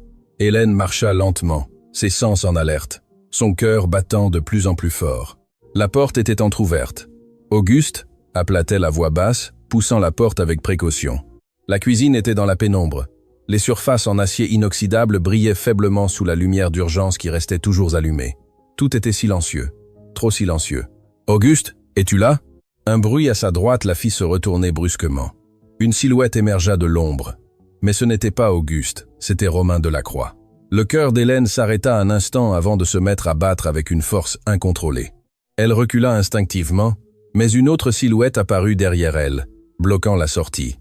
Maximilien Delacroix. « Bonsoir, mademoiselle Dubois. » La voix de Maximilien était douce, presque amicale, ce qui la rendait encore plus terrifiante. « Que c'est aimable à vous d'accepter notre invitation. Où est Auguste ?» Hélène réussit à demander, sa voix tremblante malgré ses efforts pour garder son calme. « Le chef ?» Romain laissa échapper un rire méprisant. « Il est chez lui, dormant tranquillement. » Il n'a aucune idée que nous avons utilisé son nom pour vous faire venir ici. Le message avait été un piège depuis le début. Hélène eut la nausée en réalisant à quel point elle était tombée facilement. Que voulez-vous de moi? Maximilien marcha lentement vers elle, ses chaussures résonnant sur le sol de la cuisine à chaque pas. Ce que je veux, mademoiselle Dubois, c'est comprendre quelque chose qui me dérange depuis que j'ai reçu un certain rapport cet après-midi. Il sortit une enveloppe de sa poche intérieure. Vous voyez, quand j'ai ordonné qu'on enquête sur vous, je m'attendais à trouver ce qui est typique, des dettes, des problèmes familiaux. Être un secret honteux que je pourrais utiliser pour vous faire pression, mais ce que j'ai trouvé était bien plus intéressant. Il ouvrit l'enveloppe et en sortit plusieurs documents. Saviez-vous que votre mère, Rose Dubois, a brièvement travaillé pour mon père il y a de nombreuses années? Avant votre naissance? Hélène eut l'impression que le sol se dérobait sous ses pieds. Sa mère n'avait jamais su grand-chose d'elle. Colette parlait rarement de Rose, et quand elle le faisait, c'était avec une tristesse si profonde qu'Hélène avait appris à ne pas poser de questions. Je ne sais pas de quoi vous parlez. Bien sûr que non, car votre grand-mère s'est chargée d'effacer cette partie de l'histoire. Maximilien sourit froidement. Votre mère était belle, selon les registres, intelligente aussi. Mon père l'a embauchée comme assistante personnelle, quand elle avait à peine 19 ans. Colette travaillait déjà pour nous alors, traduisant des documents. Je suppose que c'est elle qui a recommandé sa fille. Où voulez-vous en venir? À la vérité, mademoiselle Dubois. À la vérité que votre grand-mère vous a caché toute votre vie. Romain s'approcha par derrière, trop près au goût d'Hélène. Elle pouvait sentir son souffle dans son cou, sa présence menaçante. Mon père était un homme aux appétits divers, continua Maximilien. Et votre mère était jeune, vulnérable, seule au monde, sauf sa mère Colette. Il n'est pas difficile d'imaginer ce qui s'est passé. Vous mentez. La voix d'Hélène sortit plus forte qu'elle ne s'y attendait. Ma mère est morte quand j'étais bébé, dans un accident. C'est ce que Colette vous a dit? Maximilien secoua la tête avec une fausse compassion. Quelle commodité! La vérité est beaucoup plus compliquée. Votre mère n'est pas morte dans un accident, mademoiselle Dubois. Votre mère a disparu. Elle est partie une nuit sans laisser de traces, vous laissant avec Colette. Et la raison pour laquelle elle est partie? Eh bien, cela a directement à voir avec ma famille. Hélène sentit le monde tourner autour d'elle. Sa mère n'était pas morte. Colette lui avait menti toute sa vie. Je ne vous crois pas, dit-elle, bien que sa voix ne sonnât plus aussi sûre. Vous n'avez pas à me croire. Vous pouvez demander directement à votre grand-mère, mais avant que vous ne le fassiez, permettez-moi de vous montrer autre chose. Il sortit une photographie de l'enveloppe. Elle était ancienne, jaunie par le temps. On y voyait une jeune femme, belle, avec des yeux qu'Hélène reconnut immédiatement parce qu'elle les voyait tous les jours dans le miroir. Sa mère, mais elle n'était pas seule sur la photo. À côté d'elle, le bras autour de ses épaules, se trouvait un homme qu'Hélène reconnut également. Aurélien Delacroix, le père de Maximilien. Votre mère et mon père ont eu une relation, mademoiselle Dubois. Une relation qui a duré presque 2 ans, et quand elle s'est terminée, eh bien, disons que les conséquences ont été permanentes. Le sens de ces paroles mit un moment à pénétrer l'esprit d'Hélène. Quand ce fut le cas, elle eut l'impression qu'on lui arrachait le cœur de la poitrine. « Non », murmura-t-elle. « Ce n'est pas possible. »« Pas possible ?» Maximilien rit doucement. « La génétique ne ment pas. Ne vous êtes-vous jamais demandé d'où venait votre facilité pour les langues? Colette en parle 9, c'est vrai, mais mon père en parlait 12. C'était un génie linguistique, un don qu'il vous a clairement transmis. Vous mentez. » Hélène cria, les larmes commençant à couler sur ses joues. « Tout cela est un mensonge pour me manipuler. » Un mensonge? Maximilien sortit un autre document. Ceci est une analyse ADN que mon père a commandée il y a plus de 20 ans. Il a comparé votre sang à celui de votre mère quand elle est tombée enceinte. Il voulait être sûr avant de prendre certaines décisions. Il montra le papier à Hélène. Des chiffres, des pourcentages, des termes scientifiques qu'elle pouvait à peine traiter dans son état de choc. Selon cette analyse, il y a 99% de chances qu'Aurélien Delacroix soit votre père biologique, mademoiselle Dubois, ce qui signifie que vous et moi sommes frères et sœurs. Le silence qui suivit fut absolu. Hélène ne pouvait bouger, ne pouvait parler, ne pouvait même pas respirer. Le monde, tel qu'elle le connaissait, s'était effondré en quelques minutes. « Bien sûr », continua Maximilien d'un ton désinvolte. « Mon père ne vous a jamais reconnu officiellement. Quand il a découvert la grossesse, il a offert de l'argent à votre mère pour qu'elle disparaisse. Rose a refusé l'argent, mais a quand même disparu peu après votre naissance. Personne ne sait exactement ce qui lui est arrivé. Certains disent qu'elle s'est enfuie, d'autres ont des théories plus sombres. Qu'est-ce que vous lui avez fait? Hélène retrouva finalement sa voix, rauque par les larmes. Qu'est-ce que vous avez fait à ma mère? Je ne lui ai rien fait. J'étais un enfant alors. Mais mon père était un homme qui protégeait son héritage à tout prix. Un enfant illégitime, surtout une fille, aurait été un scandale, une tache sur sa réputation parfaite. Romain parla pour la première fois depuis qu'il avait révélé sa présence. L'ironie est que pendant toutes ces années, la fille illégitime de mon grand-père a servi des tables dans des restaurants, nettoyé des maisons, survécu avec des miettes, tandis que nous avons hérité de tout ce qui, techniquement, vous appartient aussi. Tolstoï, Romain. Maximilien lui lança un regard d'avertissement. Nous ne sommes pas ici pour discuter d'héritage. Alors, pourquoi sommes-nous ici? Hélène demanda en essuyant ses larmes avec fureur. Pour me torturer avec des secrets du passé, pour me voir m'effondrer? Nous sommes ici pour vous proposer un marché. Maximilien remit les documents dans l'enveloppe. Maintenant que vous connaissez la vérité, vous avez deux options. La première, vous gardez le silence sur tout, sur ce que vous avez entendu au restaurant, sur les projets de l'hôpital, sur ces documents. En échange, je m'assurerai que votre grand-mère reçoive le meilleur traitement médical possible sans frais. Et vous recevrez un montant mensuel qui vous permettra de vivre confortablement. Et la deuxième option? La deuxième option, c'est que vous continuiez votre petite croisade pour la justice, que vous parliez aux journalistes, que vous tentiez de m'exposer. Mais si vous choisissez cette voie, non seulement je détruirai votre vie et celle de votre grand-mère, mais je m'assurerai également que le monde sache que vous êtes une Delacroix illégitime qui ne cherche que l'argent. Croirais. Je transformerai votre histoire de lutte en une histoire de cupidité et, croyez-moi, j'ai les ressources pour le faire. Hélène le regarda fixement. Cet homme était son frère. Il partageait le sang, il partageait un père, mais il ne partageait rien d'autre. Il était tout ce qu'elle méprisait, tout ce que sa grand-mère lui avait appris à rejeter. « Pourquoi » demanda-t-elle doucement. « Pourquoi tant de haine? Si ce que vous dites est vrai, nous sommes de la famille. » Pour la première fois, quelque chose changea dans l'expression de Maximilien. Une ombre traversa son visage. Quelque chose qui aurait pu être de la douleur ou du ressentiment. La famille? Mon père a passé ces dernières années obsédé par vous, pas par ses enfants légitimes, pas par l'empire qu'il a bâti, mais par la fille qu'il avait abandonnée. Avant de mourir, il m'a confessé que la plus grande erreur de sa vie avait été de ne pas vous avoir reconnu, que vous étiez sa véritable héritière, pas moi. L'amertume dans sa voix était palpable. Alors ne me parlez pas de famille, mademoiselle Dubois. Vous avez volé l'amour de mon père sans même le savoir. Et maintenant vous voulez me voler tout le reste. Je ne veux rien de vous, dit Hélène avec fermeté. Je veux juste la justice pour ma grand-mère, pour ma mère, pour toutes les personnes que votre famille a détruites. Alors vous avez choisi la deuxième option. Maximilien fit un signe et deux hommes apparurent de l'ombre. Des gardes du corps à leur apparence, grands, intimidants, avec des expressions vides de professionnels habitués aux tâches désagréables. Escortez mademoiselle Dubois, chez elle. Assurez-vous qu'elle comprenne les conséquences de ses décisions. Hélène sentit la panique monter dans sa poitrine. Qu'allait-il lui faire? Qu'allait-il faire à sa grand-mère? Mais avant que les gardes du corps ne puissent la toucher, une voix résonna depuis la porte de la cuisine. « Stop! Police! Personne ne bouge !» Les lumières s'allumèrent brusquement, aveuglant momentanément tout le monde. Hélène cligna des yeux, essayant de comprendre ce qui se passait. Plusieurs officiers entraient par différentes portes, armes à la main, criant des ordres, et derrière eux, avec une expression de triomphe contenue, se trouvait Camille Bernard. « Qu'est-ce que c'est que ça ?» Maximilien rugit. « Ceci, monsieur Delacroix, est la fin de votre règne. » Camille s'approcha, un microphone à la main. « Tout ce que vous venez de dire a été enregistré. Chaque menace, chaque confession, chaque détail sur ce que votre famille a fait à Rose Dubois. C'est illégal. Vous ne pouvez pas enregistrer sans mon consentement. En réalité, si.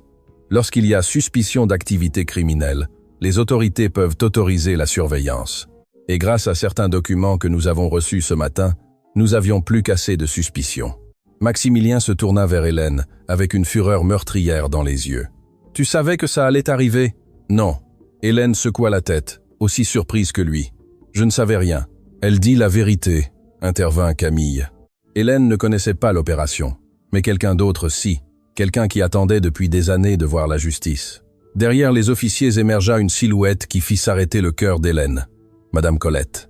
Sa grand-mère marchait lentement, appuyé sur sa canne, mais la tête haute et les yeux brillants d'une force qu'Hélène n'avait jamais vue. « Grand-mère, comment? Quand tu es partie ce soir, j'ai su que quelque chose n'allait pas, » dit Colette d'une voix claire et ferme. « J'ai appelé mademoiselle Bernard. Elle a contacté les autorités. Et ensemble, nous avons préparé ça. » Elle s'approcha de Maximilien, le regardant droit dans les yeux, sans la moindre peur. « Pendant 25 ans, j'ai gardé le silence. Pendant 25 ans, j'ai porté la douleur de perdre ma fille à cause de votre père. Mais cette nuit, j'ai entendu tout ce que vous avez dit. Et maintenant, le monde l'entendra aussi. » Maximilien Delacroix, pour la première fois de sa vie, n'avait pas de mots. Les officiers commencèrent à le menotter tandis qu'il criait à propos d'avocats et de procès. Romain tenta de s'enfuir, mais fut arrêté avant d'atteindre la porte. Hélène courut vers sa grand-mère, l'étreignant fortement. « Grand-mère, est-ce vrai tout ce qu'il a dit sur ma mère, sur Aurélien ?» Colette la tint, les larmes coulant sur ses joues ridées. « C'est vrai, ma petite, tout est vrai. Et il est temps que tu connaisses toute l'histoire. » Dehors, les sirènes de plus de patrouilles éclairaient la nuit. À l'intérieur, 2 femmes s'étreignaient tandis que des décennies de secrets éclataient enfin au grand jour. La bataille n'était pas finie. Elle ne faisait que commencer. Mais pour la première fois, Hélène sentait qu'elle n'était pas seule et cela faisait toute la différence. Le commissariat central était un bâtiment ancien qui sentait le café froid et les vieux papiers. Hélène était assise dans une salle d'attente à côté de sa grand-mère. Toutes 2 enveloppées dans des couvertures qu'un gentil officier leur avait offertes. Dehors, l'aube commençait à peindre le ciel de tons roses et orange, mais aucune des 2 n'avait dormi. Camille Bernard avait passé les dernières heures à faire des déclarations, à remettre des preuves, à coordonner avec les procureurs qui étaient arrivés d'urgence en apprenant l'ampleur de l'affaire. Maximilien et Romain Delacroix étaient dans des cellules séparées, leurs avocats travaillant déjà frénétiquement pour obtenir leur libération sous caution, mais pour l'instant, ils étaient derrière les barreaux et cela suffisait. « Grand-mère », Hélène rompit enfin le silence qui les avait enveloppés pendant des heures. « J'ai besoin de tout savoir sur ma mère, sur Aurélien, sur ce qui s'est vraiment passé. » Colette ferma les yeux un instant, comme si elle puisait des forces au plus profond de son âme.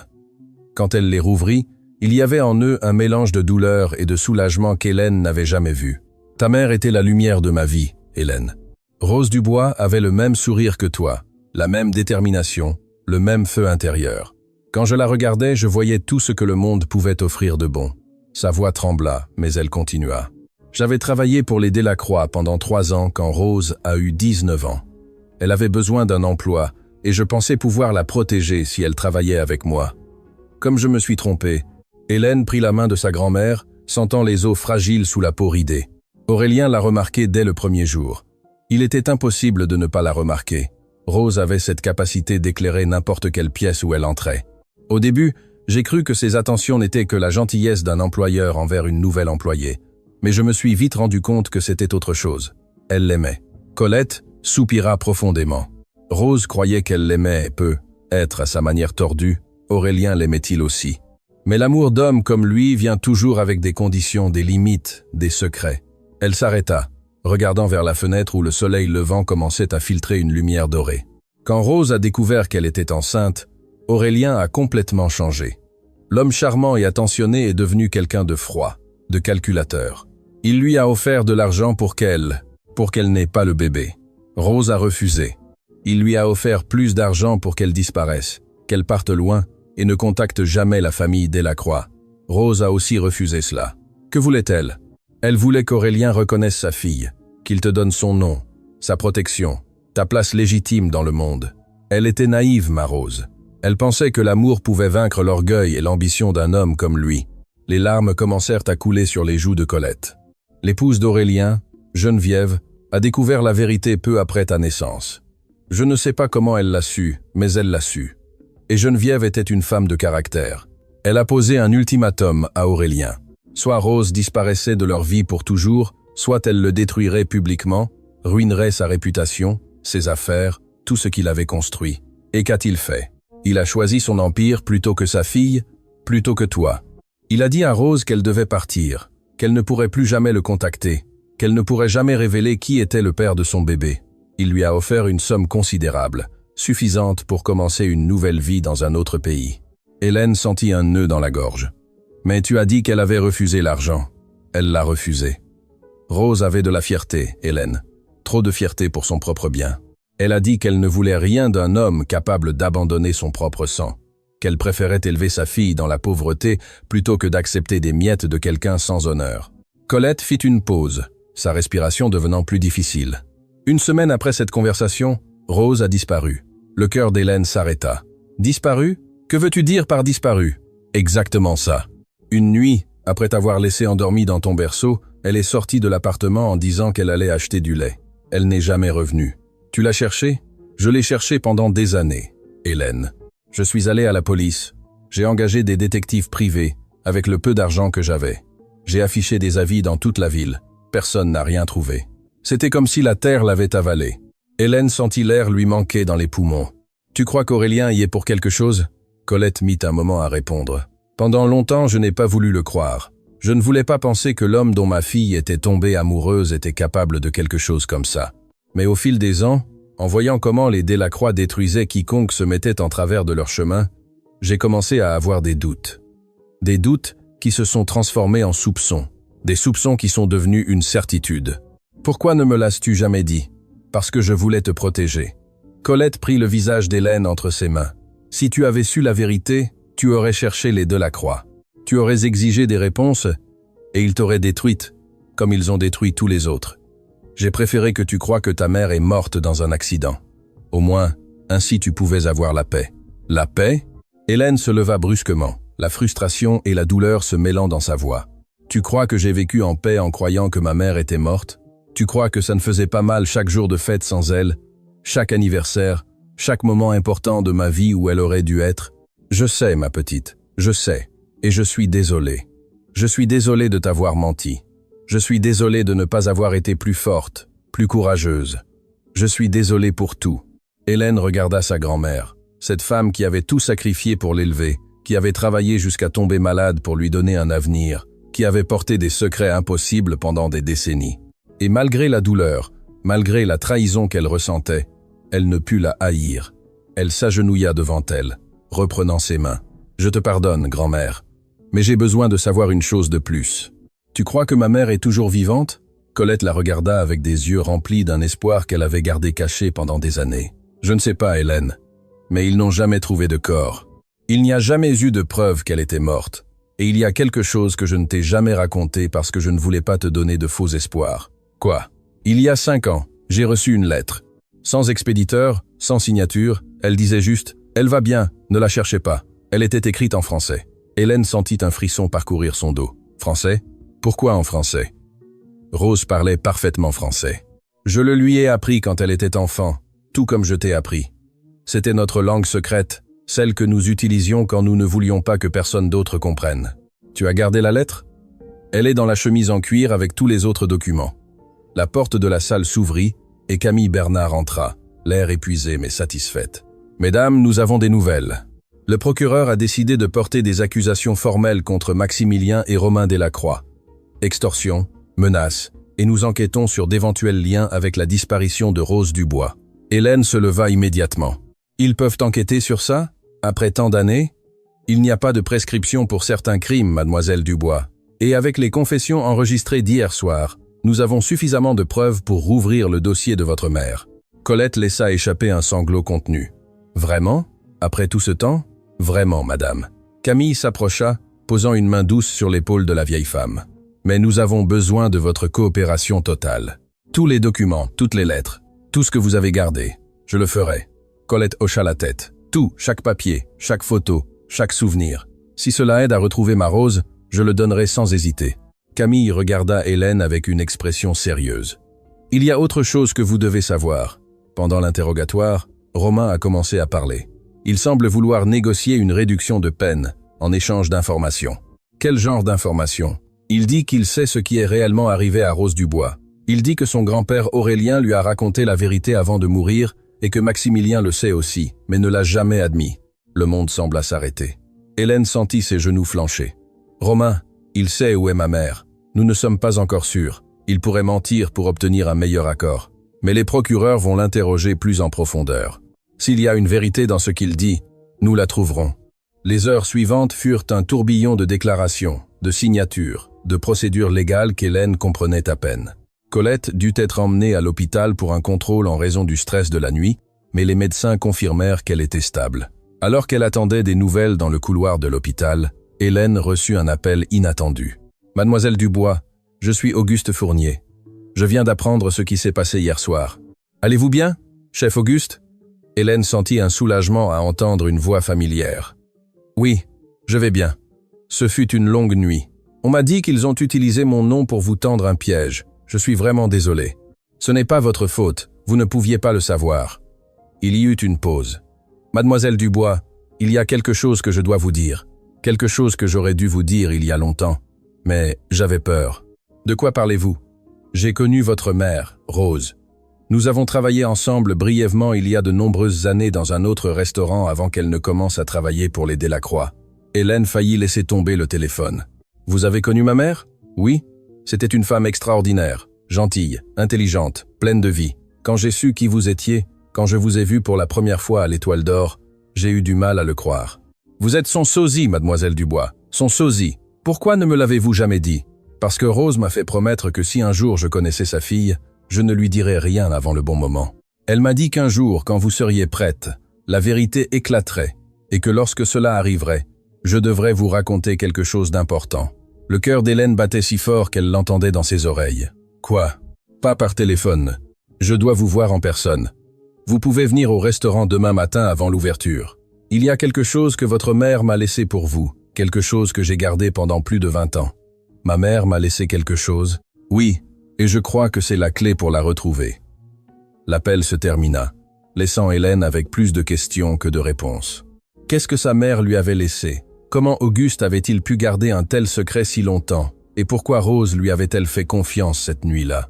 Tandis que Colette dormait dans son lit d'hôpital, connectée à des moniteurs qui émettaient de doux bips, Hélène resta éveillée, regardant par la fenêtre. La ville brillait de milliers de lumières, chacune représentant une vie, une histoire, un secret. Quelque part dans ce monde, être sa mère existait-elle encore, être avait-elle passé toutes ces années cachées, attendant le bon moment pour revenir. Ou être la lettre avait-elle été une cruelle plaisanterie, un faux espoir destiné à torturer. Peu importe, Hélène trouverait la vérité. Quoi qu'il en coûte, son téléphone vibra avec un message de Camille. Romain a parlé. Il dit que Rose n'est pas morte. Il dit qu'Aurélien l'a envoyée loin en Europe avec une nouvelle identité. Il dit qu'il y a des preuves dans un coffre-fort que seul Maximilien peut ouvrir. Demain, nous essaierons d'obtenir un mandat. Ce n'est pas fini, Hélène. Cela ne fait que commencer. Hélène lut le message 3 fois, laissant les mots pénétrer dans son esprit. Sa mère était vivante, ou du moins l'avait été quand Aurélien l'avait envoyée loin. Europe. Une nouvelle identité. Un coffre-fort avec des preuves. Et Auguste avait quelque chose que sa mère lui avait laissé. Quelque chose qu'il avait gardé pendant plus de 2 décennies, attendant ce moment. Les pièces du puzzle commençaient à s'assembler, mais l'image complète était encore floue, incomplète, pleine d'ombre et de mystère. Hélène regarda sa grand-mère endormie, cette femme qui avait tout sacrifié pour elle, qui avait porté des secrets impossibles pour la protéger. « Je vais la trouver, grand-mère », murmura-t-elle dans l'obscurité. « Je vais trouver maman, je te le promets. » Dehors, la nuit suivait son cours, indifférente aux drames humains qui se déroulaient sous son manteau d'étoiles. Mais en Hélène, quelque chose avait changé de façon permanente. Elle n'était plus seulement une serveuse luttant pour survivre. Elle était une fille cherchant sa mère, une petite fille honorant le sacrifice de sa grand-mère, une femme réclamant sa vérité et rien ni personne ne l'arrêterait, pas même les fantômes du passé qui restaient encore à découvrir, car dans le coffre-fort des Delacroix attendaient des secrets que personne n'avait imaginés. Des secrets qui non seulement changeraient la vie d'Hélène, mais changeraient tout ce qu'elle croyait savoir sur sa famille, sur les Delacroix, et sur la nuit où Rose Dubois avait disparu pour toujours. Le soleil commençait à peine à poindre quand Hélène arriva à l'Étoile d'Or. Le restaurant semblait différent à la lumière de l'aube, dépouillé de son glamour, révélant les fissures dans les murs et l'usure des années, comme si le bâtiment lui-même savait qu'il n'avait plus à feindre la perfection. Auguste l'attendait à la porte de derrière, le même endroit où quelques jours plus tôt avait commencé son cauchemar. Mais cette fois, le chef avait une expression différente. Ce n'était ni de l'inquiétude ni de la peur. C'était quelque chose qu'Hélène ne pouvait pas identifier complètement. Nostalgie, anticipation, culpabilité. « Merci d'être venue, mademoiselle Dubois. » Sa voix était plus douce que d'habitude. « Je sais qu'après tout ce qui s'est passé ici, Cet endroit doit vous apporter de mauvais souvenirs. Les souvenirs ne me font pas peur, chef. Ce qui me fait peur, c'est de ne pas connaître la vérité. Auguste hocha lentement la tête et la guida à l'intérieur. Ils traversèrent la cuisine vide jusqu'à une petite pièce à l'arrière qu'Hélène n'avait jamais remarquée. C'était à peine un placard de rangement rempli de boîtes poussiéreuses et de vieux ustensiles. « J'ai travaillé ici pendant 32 ans, dit Auguste en déplaçant des boîtes. Bien avant que les Delacroix n'achètent cet endroit, bien avant votre naissance. » Il s'arrêta devant une boîte métallique rouillée, cachée derrière des sacs de farine. « Quand j'ai rencontré votre mère, j'étais à peine aide-cuisinier. Rose venait parfois avec Colette pendant qu'elle faisait des traductions pour un homme d'affaires qui dînait ici régulièrement. Votre mère était extraordinaire. Elle avait cette lumière que certaines personnes possèdent, cette capacité à faire en sorte que tout le monde autour d'elle se sente spécial. Vous étiez proches? Nous étions amis, bons amis. Rose n'avait personne d'autre que Colette. Et moi, eh bien, j'étais seul au monde aussi. Nous nous comprenions. » Auguste ouvrit la boîte métallique avec une petite clé qu'il portait autour du cou. À l'intérieur se trouvait un paquet enveloppé dans un tissu jauni par le temps. La nuit avant que Rose ne disparaisse, elle est venue me voir. Elle était effrayée, mais aussi déterminée. Elle m'a dit qu'elle devait partir, qu'elle ne pouvait pas m'expliquer pourquoi, mais qu'elle avait besoin de me demander une faveur. Les mains d'Auguste tremblaient, tandis qu'il déballait le paquet. Elle m'a donné ceci. Elle m'a fait jurer de le garder jusqu'à ce que sa fille soit prête à le recevoir. Elle m'a dit, « Quand Hélène sera forte, quand le monde ne pourra plus l'ignorer, alors elle saura que c'est le moment. » À l'intérieur du paquet se trouvaient 3 objets. Une lettre scellée de cire rouge, une petite photographie et un passeport. Hélène prit d'abord la photographie. On y voyait Rose, clairement enceinte, souriant à l'appareil photo, une main sur son ventre. Au dos de la photo, d'une écriture élégante, était écrit « Pour mon Hélène, le jour où j'ai su que tu serais mon plus grand cadeau. » Les larmes commencèrent à couler avant qu'Hélène ne puisse les retenir. Le passeport. Auguste désigna le document. « Regardez-le. » Hélène l'ouvrit de main tremblante. C'était un passeport français. Et le nom qui y figurait n'était pas Rose Dubois, c'était Marie Logan. « Votre mère avait une fausse identité, » expliqua Auguste. Elle l'avait obtenue des mois avant de disparaître. Je crois qu'elle prévoyait de s'enfuir, de commencer une nouvelle vie loin des Delacroix. Mais alors, si elle avait tout préparé, pourquoi ne m'a-t-elle pas emmené avec elle? Cela, mademoiselle Dubois, je crois que la lettre l'explique. Hélène regarda l'enveloppe scellée. Ses mains tremblaient tellement qu'elle pouvait à peine la tenir. Toute sa vie, toutes les questions sans réponse, tous les vides de son cœur. Peu. Être les réponses étaient-elles là, sur ce papier jauni, attendant d'être lu. Elle brisa le sceau avec précaution, comme si l'enveloppe pouvait se désintégrer à tout moment. À l'intérieur se trouvaient plusieurs feuilles écrites de la main de sa mère, la même écriture qu'elle avait vue sur la lettre que Colette gardait, l'écriture de Rose. Hélène commença à lire à voix haute, ayant besoin d'entendre les mots de sa mère remplissant le silence. « Ma chère Hélène, si tu lis ceci, cela signifie que le moment est venu. Cela signifie que tu es forte, que tu es courageuse, que tu es tout ce que j'ai toujours su que tu serais. Il y a tant de choses que j'aurais aimé te dire en personne, tant de câlins que j'aurais aimé te faire, tant de nuits où j'aurais aimé être là pour te consoler quand tu pleurais. Mais la vie m'a obligé à choisir et j'ai choisi ta sécurité plutôt que mon bonheur. Aurélien Delacroix est ton père. Je ne sais pas si tu le sais déjà quand tu liras ceci, mais j'ai besoin que tu le comprennes de mon point de vue. Je l'ai aimé, Hélène. Je l'ai aimé de tout mon cœur naïf. Et lui, à sa manière tordue, m'a aussi aimé. Mais l'amour d'homme comme lui a toujours des limites, et ces limites sont le pouvoir et l'argent. Quand je suis tombée enceinte, Aurélien m'a offert de l'argent pour disparaître. J'ai refusé. Je voulais qu'il te reconnaisse, qu'il te donne ta place. J'ai été stupide de penser que son amour était plus fort que son ambition. Puis sa femme Geneviève a tout découvert, et elle n'était pas comme Aurélien. Elle était dangereuse. Elle m'a directement menacé. Elle m'a dit que si je ne disparaissais pas, elle s'assurerait qu'il t'arrive quelque chose de grave, à toi, à mon bébé, à mon Hélène. Je ne pouvais pas prendre ce risque, je ne pouvais pas te mettre en danger. Alors j'ai fait un marché. Je partirai, je disparaîtrai pour toujours. En échange, Geneviève a promis qu'il ne te toucherait jamais, qu'il te laisserait vivre en paix avec ta grand-mère. Aurélien a accepté le marché mais à une condition, je ne pouvais pas t'emmener avec moi. Il disait que tu étais de son sang, qu'il ne permettrait pas à sa fille de grandir dans la pauvreté dans un pays étranger. Ce fut la décision la plus difficile de ma vie, Hélène. Te laisser, c'était comme m'arracher le cœur de la poitrine, mais je l'ai fait parce que je t'aimais plus que ma propre vie. Je t'ai laissé avec Colette parce que je savais qu'elle t'élèverait avec amour, avec des valeurs, avec la force que je ne pouvais pas te donner directement. Je suis allé en France, j'ai pris une nouvelle identité, j'ai construit une nouvelle vie, mais jamais, pas un seul jour, je n'ai cessé de penser à toi. Je n'ai jamais cessé de t'aimer. Je n'ai jamais cessé de rêver du moment où je pourrais te revoir. Il y a des années, quand j'ai appris qu'Aurélien était mort, j'ai pensé à revenir. Mais Maximilien contrôlait déjà tout, et il était pire que son père, plus cruel, plus impitoyable. J'avais peur de ce qu'il pourrait te faire si j'apparaissais. Alors j'ai attendu. J'ai attendu que tu sois assez forte pour les affronter. J'ai attendu que le monde voie qui tu es vraiment. Et si tu lis ceci, cela signifie que ce moment est venu. Hélène, mon amour, ma vie, ma raison d'exister. Je suis vivante. J'ai été vivante toutes ces années, t'attendant. Et si tu veux me trouver, si tu veux me connaître, si tu peux me pardonner de t'avoir laissé, il y a un endroit à Paris, un petit café à Montmartre, appelé le refuge de Sam. J'y vais tous les dimanches matins depuis 20 ans. Je commande toujours la même chose, café au lait et un croissant. Je m'assieds toujours à la même table près de la fenêtre et je regarde toujours la porte, attendant le jour où ma fille y entrera. Je t'aime, Hélène. Je t'ai aimé dès le moment où j'ai su que tu existais. Je t'aimerai jusqu'au dernier souffle de ma vie. Ta mère, Rose. Hélène finit de lire et le silence qui suivit fut absolu. Les larmes coulaient sur son visage sans contrôle, tombant sur le papier, se mêlant aux mots qui avaient attendu plus de 2 décennies pour être lus. Auguste pleurait aussi, sans honte, sans essayer de le cacher. « Elle est vivante », murmura Hélène. « Ma mère est vivante.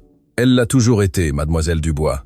Vous attendant, vous aimant de loin. » Hélène étreignit la lettre contre sa poitrine, sentant comme si les bras de sa mère l'enveloppaient à travers le temps et la distance. À ce moment-là, son téléphone sonna. C'était Camille. « Hélène, nous avons le mandat. Ils ont ouvert le coffre-fort des Delacroix et nous avons trouvé quelque chose que vous devez voir d'urgence, quelque chose sur votre mère, quelque chose que Maximilien a caché pendant des années. » Hélène regarda Auguste, puis la lettre, puis le passeport, avec le nom de Marie Logan. « J'y vais. » Parce que la lettre de sa mère avait répondu à de nombreuses questions, mais ce qui l'attendait dans ce coffre-fort révélerait que l'histoire de Rose Dubois était bien plus complexe que quiconque n'aurait imaginé, et que le voyage d'Hélène ne faisait que commencer.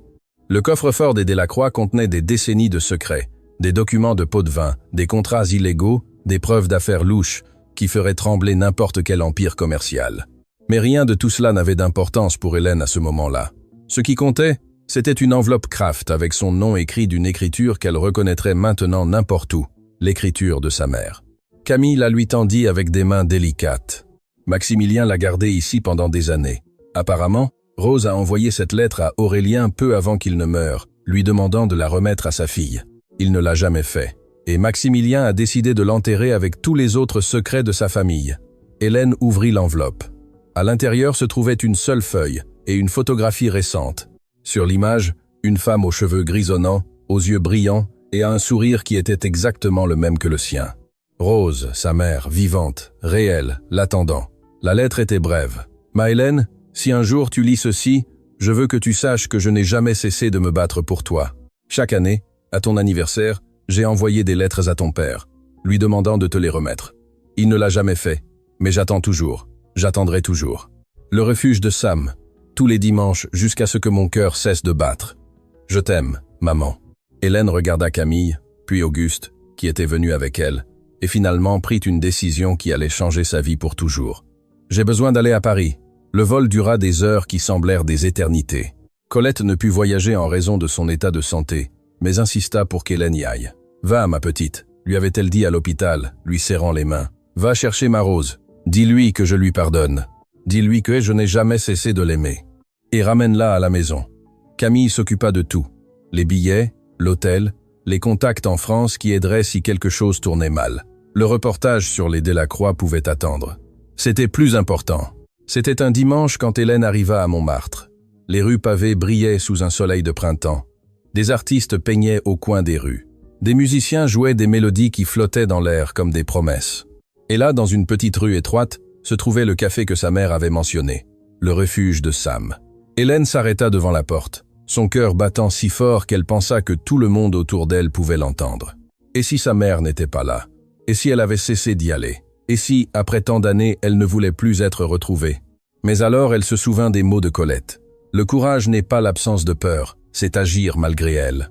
Elle poussa la porte et entra. Le café était petit, confortable, avec des murs couverts de vieilles photographies et l'arôme du café fraîchement moulu emplissant chaque recoin.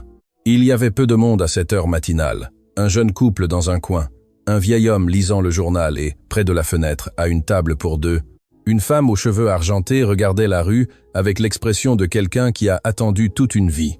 Hélène ne pouvait bouger, ne pouvait respirer, ne pouvait rien faire d'autre que regarder cette femme qui était sa mère, qui avait tout sacrifié pour la protéger, qui avait passé plus de 2 décennies à attendre ce moment. Puis Rose tourna la tête. Leurs yeux se rencontrèrent, et le monde s'arrêta. Rose porta une main à sa poitrine, comme si son cœur menaçait de s'échapper. Ses lèvres tremblaient, formant un mot qui ne parvenait pas à être prononcé. Les larmes commencèrent à couler sur ses joues tandis qu'elle se levait lentement, ne quittant pas Hélène des yeux. Hélène. Sa voix était à peine un murmure. « Ma Hélène, maman ».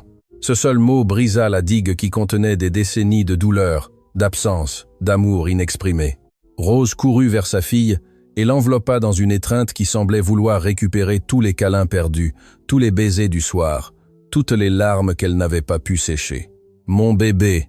Rose sanglotait. « Mon beau bébé, tu es enfin venu.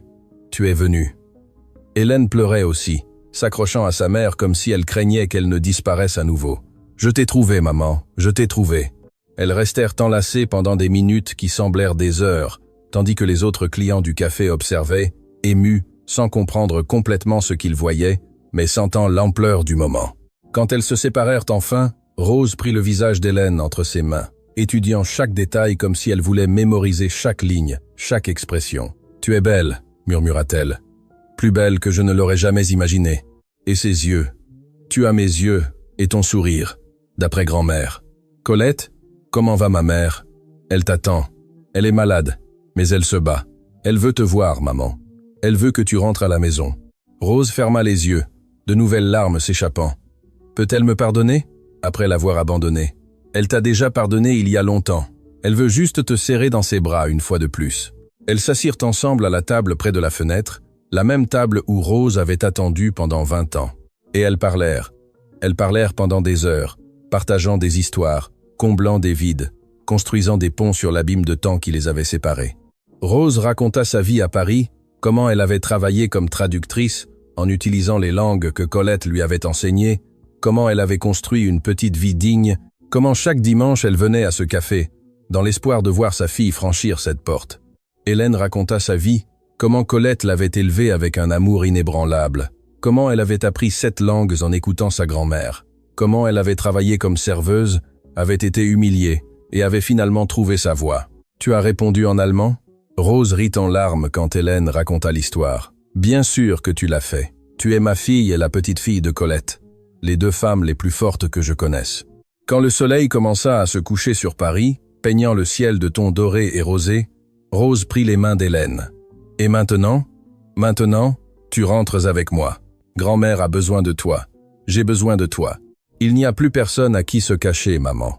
Les Delacroix sont finis. Maximilien et Romain feront face à la justice pour tout ce qu'ils ont fait, et toi, tu mérites de récupérer ta vie. » Rose regarda par la fenêtre les rues de la ville qui avaient été son refuge pendant si longtemps. « J'ai passé plus de 20 ans à fuir, Hélène, à me cacher, à vivre à moitié, parce que l'autre moitié de mon cœur était avec toi. Je peux vraiment revenir? Je peux vraiment recommencer? Ne pas recommencer, maman. Continuez. Continuez là où ils nous ont injustement séparés.